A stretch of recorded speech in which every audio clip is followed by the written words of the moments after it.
Do you talk to yourself? How often? Is your self-talk serving you? Is it lifting you up?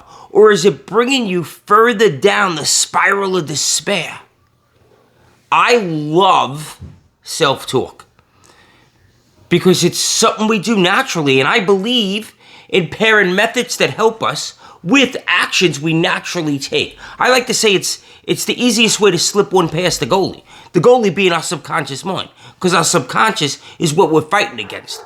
Self-talk's so powerful because of how much we trust it. We give it instant access to our mind. And for our entire life, our self-talk's been something that we've done. It's been influencing us. We attempt to reverse the direction, and we start reframing our negative into the positive, and we begin to pull against all those years of self-talk. It's not an easy thing to do. There's a lot of resistance because of all the decades of that negative self-talk that we've had. And we've all had it.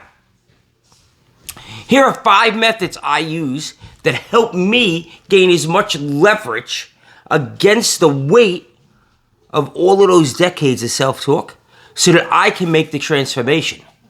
The first one we're going to talk about today is becoming aware of our self-talk. What thoughts are we having? What conversations are going on in our mind? There's a study out there from Stanford, and it says that 60,000 thoughts. We have 60,000 thoughts in a day. 80% of those thoughts are negative and 95% are repetitive. See what we're fighting against? 95% of our thoughts are repetitive, and we don't even realize that. When I read that study, I was like, what are you talking about? I only have a couple of dozen thoughts a day.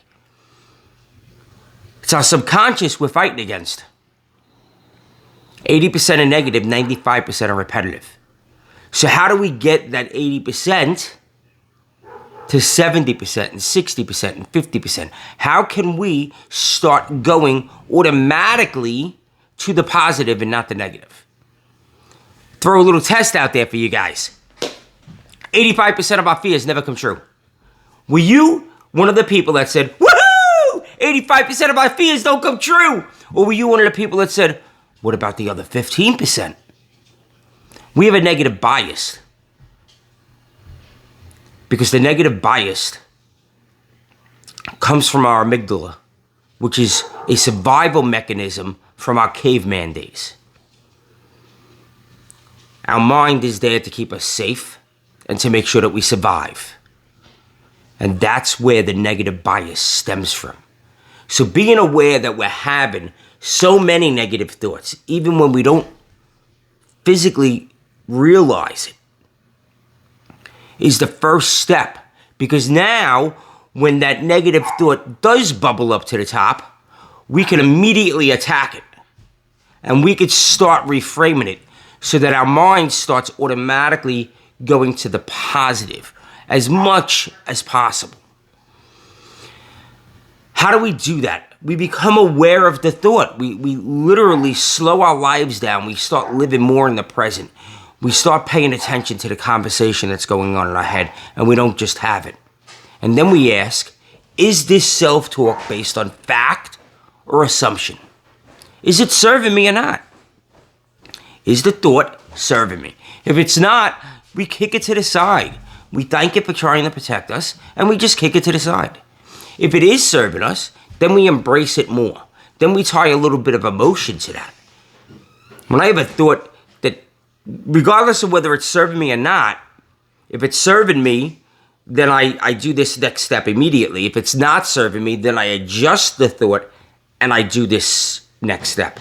And that next step is I give myself a little high five. Sometimes I literally do that. Sometimes I just do it in the air. Sometimes I'm like, yeah, I did it. Again, we're replacing that self-talk. It takes time to replace all of the years that we've been thinking negatively. So that little high five, that little yes, ties it a little bit to us emotionally. It tells our ass what to look for the positive. It starts bringing multiple things, thoughts, emotions, physical actions, physical movement. It starts bringing all of those together so that we can develop a stronger mindset. Third thing I do, when I use this self-talk with my wife, when I'm having a conversation and I'm beating myself up because I'm not smart enough, I'm not good enough, I'm not worthy enough, nothing ever good happens to me, whatever that conversation is going on in my head, I can't do this, I tried that before, it didn't work, whatever it is. And I'm calling myself all of those names. You're such an idiot, you're dumb, you don't really believe you could do this, whatever that is. If I was talking to my wife or my child or my best friend or my mother, would I be saying those same things? Of course I wouldn't.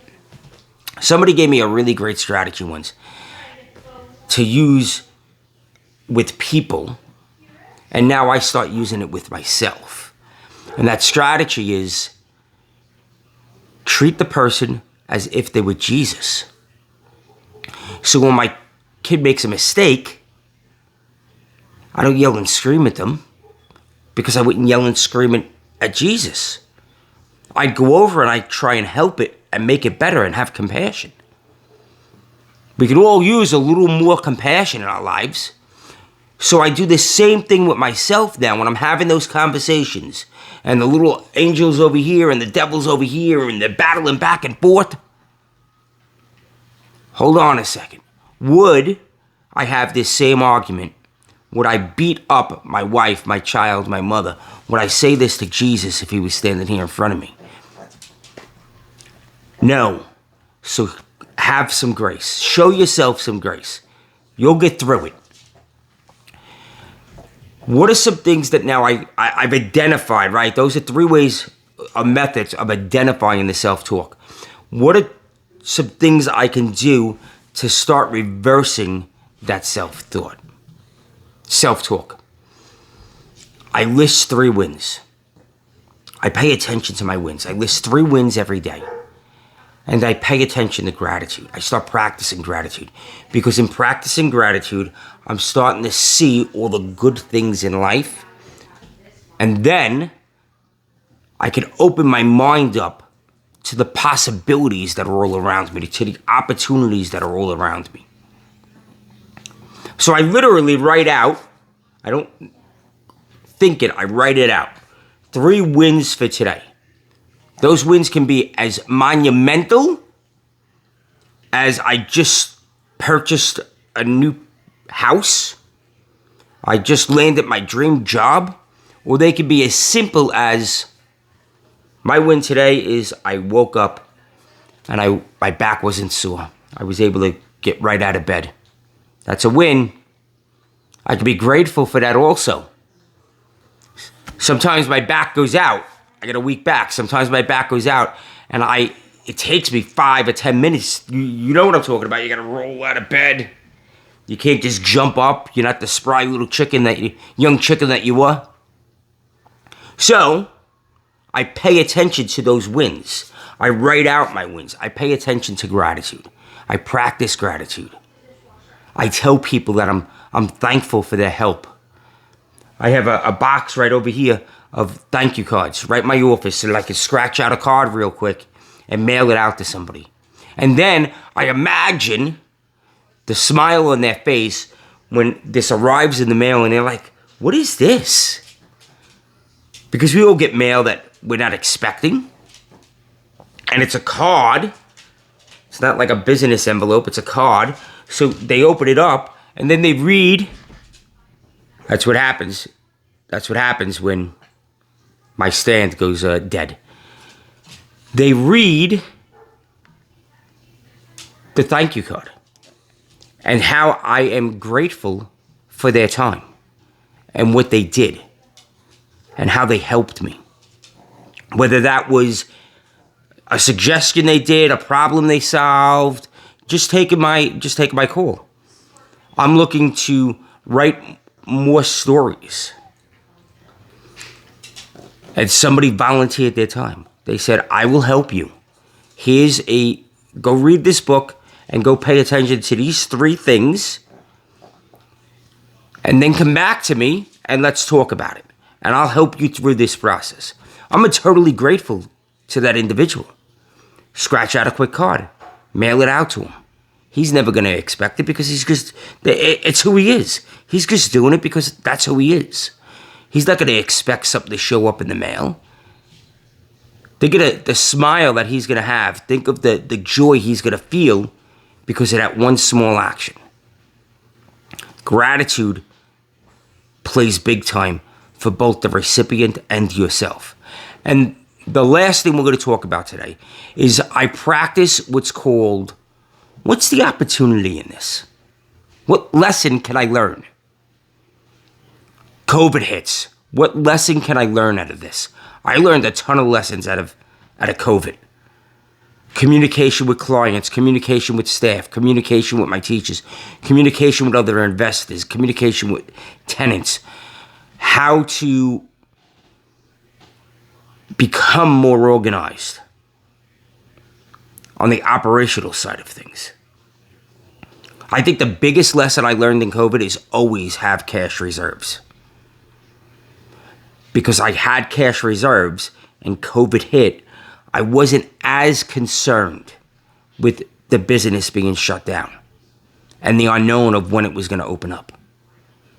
Because what's the opportunity in this? Because I was looking through that lens, I was able to double the footprint of my business. It's amazing what happens when you start looking through a different lens. Those are the things I do. Become aware of my self-talk. I ask if that self-talk is based on fact or fiction, right? Is it fact or assumption or emotion? Is it serving me or not? The third thing I do is, would I use this self-talk with other individuals? Jesus, my mother, my child, my wife. I list my wins and I list my gratitude and I pay attention to those, regardless of how small it may be or how bad my day was. There's always a win that comes out of my day. Maybe something really small like I rolled out of bed today, but there's always a win. And I practice, what's the opportunity here? What's the lesson learned? Guys, I hope this helped you out. I love spending time with you. We live up top in the numerator, not down in the denominator. I want you to go out there today, and I want you to be unstoppable. Have a wonderful day. I love spending time with you.